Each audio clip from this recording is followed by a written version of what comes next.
months, 3 weeks, 3 days since your goodbye. I still don't know the reason why.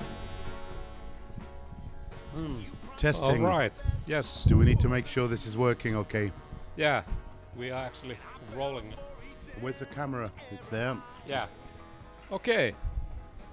Nice to see you here in Finland, Mr. Mike Sanchez. It's great to be here. I'm very tired. It's been a long day, but I'm here and I've just eaten, so I'm even more dumb-headed now, and I'm going to sleep.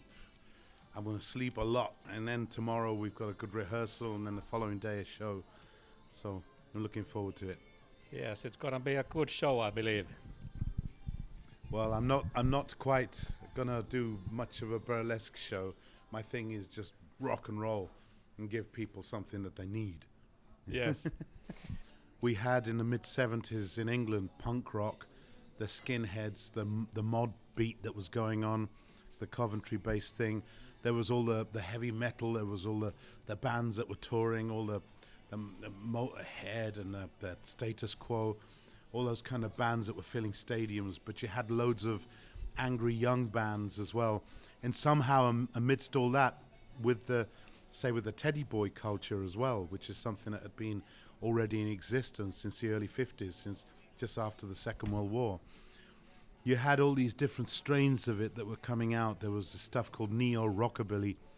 There was one band of young guys from America came over called Stray Cats, and when I saw them in 1981 in Birmingham, that just totally zoned me out. I just left school. I wanted to be a professional musician, and I saw the Stray Cats, and I thought, this is it. This is what we have to do. There was a band in Texas, a blues band called the Fabulous Thunderbirds. I loved what they were about. And Jimmy Vaughan, Kim Wilson, they sounded so authentic and so good. So there was the wild rockabilly of the Stray Cats. There was the blues and the Texas and Chicago vein of music from the Fabulous Thunderbirds.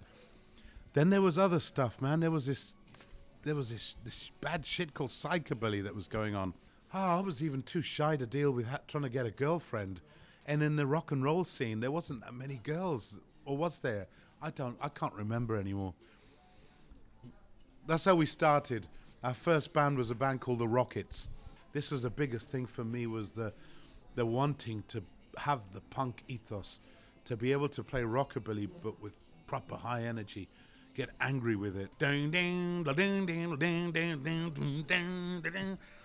just get on the floor and rock it. And we came across Robert Plant. He was living just up the road from us. So he was a neighbor, and his daughter, Carmen, she was like 15 years old, but she was obsessed with Brian Setzer. She had this huge quiff, peroxide quiff. And Robert, obviously, he's a nutcase for great menacing rock and roll and rockabilly. Robert Plant was a real fan of a lot of stuff to do with rockabilly. And we got involved in different gigs where he'd start coming along. He became a bit of a fan, but he helped introduce me and the guys in the Rockets to a guy called Andy Silvester. One New Year's Eve party at Robert's house. Andy, see, Robert knew everyone. This is the singer that had spent, 12 years with Led Zeppelin. He came into that in 1968, 69 when he was 18 years old. And within 2 years was filling stadiums bigger than any band, including the Beatles or in America. It was amazing what was going on with Led Zeppelin. We formed a band in 1984 called Big Town Playboys. Robert Plant was around. Every other rehearsal he'd turn up. Eventually he got us on a huge gig in 1985, a charity gig at the National Exhibition Centre in Birmingham for like a big charity event. And we started a life of music, and that's where we've been. I spent 15 years as a frontman, singer, pianist in Big Town Playboys. I left that at the end of 1999. Within a year, Bill Wyman from the Rolling Stones invited me to be a member of his band, Bill Wyman's Rhythm Kings. We had people like Gary Brooker, singer from Procol Harum, and he got us involved in some parties where he presented us to some of his friends like Eric Clapton, Andy Fairweather-Low, Albert Lee, Henry Spinetti, all these wonderful musicians that I didn't know who they were. In my little town where I lived in a town called Kidderminster in England. I spent too many years there. Shithole of a place, I'll say. I'm sorry for anyone in Kidderminster who hears me. Even though Robert Plant lived there.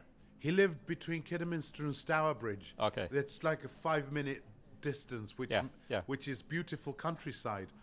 But actual Kidderminster itself, shithole. I see. But 2 minutes drive out and you're in beautiful countryside. A Kidderminster shithole. Outside beautiful. If you had money, you lived in a mansion somewhere. Yeah. I have to go to a record store in my town. There was a record store called Mr. T's, and this Eric Clapton I just met last week. I need to go in, and I know he's done 1 or 2. Layla, Wonderful Tonight. What else has he done? Because he was in Cream as well. Or when we met Mick Fleetwood from Fleetwood Mac, same thing. I fell in love with Peter Green's Fleetwood Mac. I love that. That's the best blues rock that ever came out of England. Peter Green, what the most amazing guitarist. I've had the honor of having Peter at my house twice. But Peter Green then disappeared. Yeah, pretty much. He's been in and out of all sorts of tragedies and stuff. Yeah, he's all right. He didn't. The stories I heard about how he disliked what the music industry was about, I totally relate to that. The managers of record companies. Can I swear on this? Can I? Yes, you can. Yeah, the fucking bollocks of it all, the fucking business, run by a bunch of cunts. Good, got that out of the way. So it goes.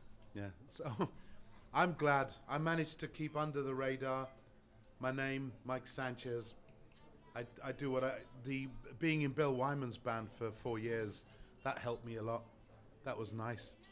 There were gigs that we did, really big gigs in festivals in France and different parts of Europe where people remembered me, so much so that now I can go and I have attendance figures of people coming along to see me because, you remember you from Bill Wyman.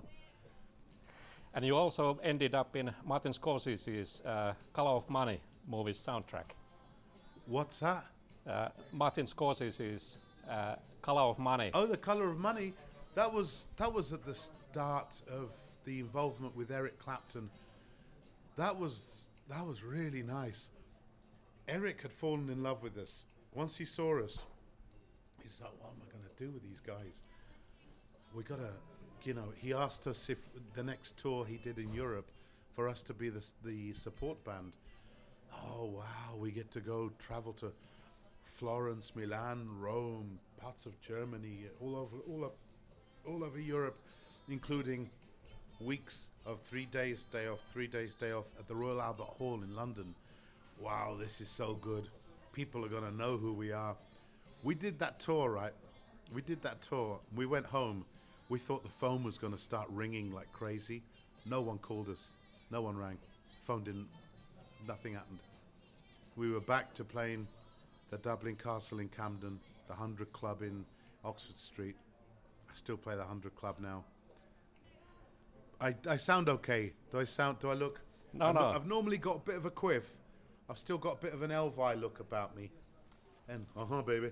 But, no, man, I got Howling Wolf inside me, as well as Elvis. I got Little Richard. I got all that. And tomorrow we're going to have a rehearsal with a bunch of guys I've never met or worked with before. I'm really looking forward to getting my teeth into it. They're really good musicians. I'm sure, yeah. I'm looking forward to it.